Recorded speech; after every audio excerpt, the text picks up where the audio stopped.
আসসালামু আলাইকুম। একটা দলের কপাল কতটা পোড়া হলে এমন পরিস্থিতি তৈরি হয়। ৮ ম্যাচ খেলে আরসিবির মতো দল মাত্র একটাতে জিতেছে এ পর্যন্ত। আজকের ম্যাচটা এতটাই টাইট ম্যাচ হয়েছে যে এবারের আইপিএলের সব থেকে লোমহর্ষক সব থেকে উত্তেজনাকর ম্যাচটা ছিল আজকে, যেখানে এক রানে কপাল পুড়েছে রয়্যাল চ্যালেঞ্জার্স বেঙ্গালুরুর। জয় খরাটা কাটাতে চেয়েছিল আজকে, তারা প্রায় করেই ফেলেছিল, একটু ভুলে আসলে শেষ পর্যন্ত আর জয়টা জুটল না বেঙ্গালুরুর কপালে। পক্ষান্তরে ইডেনের মাঠে অর্থাৎ নিজেদের মাঠে কেকেআর দুর্দান্ত ম্যাচ খেলেছে, জয়টা আসলে তাদেরই প্রাপ্য ছিল।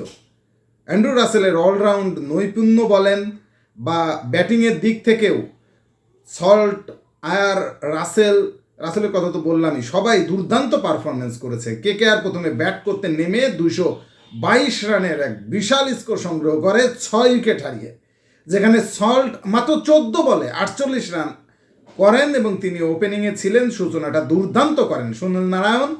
প্রথমে দিকে আউট হয়ে গেলেও সল্ট 4 মেরেছেন, 7টা ছক্কা মেরেছেন 3টা, এবং ক্যাপ্টেন্স নক খেলেছেন আজকে আয়ার, যেটা মিস ছিল কেকেআরের।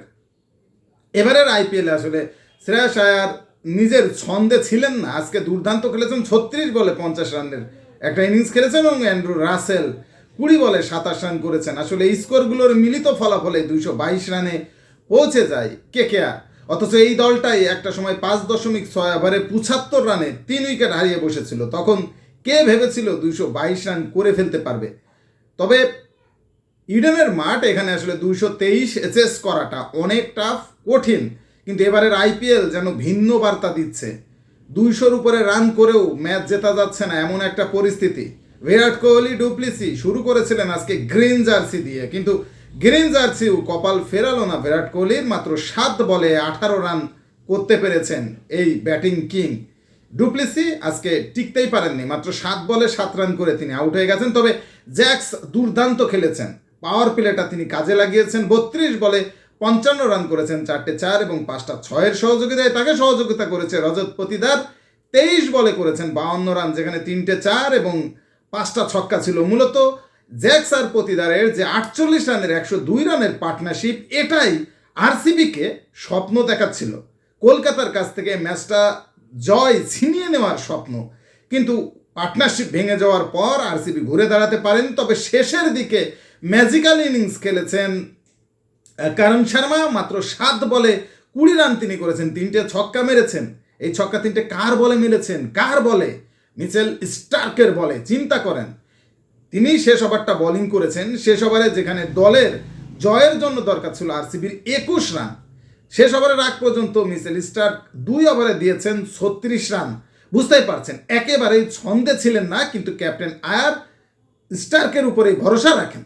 শেষ ওভারে যখন স্টার্ক বোলিংয়ে আসেন, চিন্তা করতে পারেন এই কারণ করছে কি? করণ শর্মা 3টে ছক্কা মেরেছে ভাই, স্টার্কের বলে 3টে ছক্কা মেরেছে।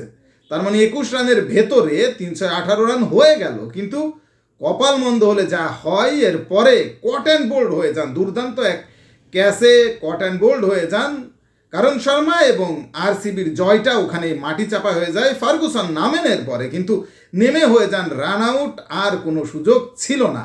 কেকেআর দুর্দান্ত জয়ে মাত্র 7 ম্যাচে 5টাতে জিতে 10 পয়েন্ট নিয়ে এখন 2 নম্বর পজিশন হোল্ড করছে, একেবারে সেফ জোনে আছে। পক্ষান্তরে আরসিবি 8 ম্যাচে 1টাতে জিতে 2 পয়েন্ট নিয়ে সেই 10-এর তলানিতেই আছে। বাকি যে কয়টা ম্যাচ আছে, কে জানে এই কপাল পোড়া আরসিবির জয়ের খরা খুঁজবে কিনা।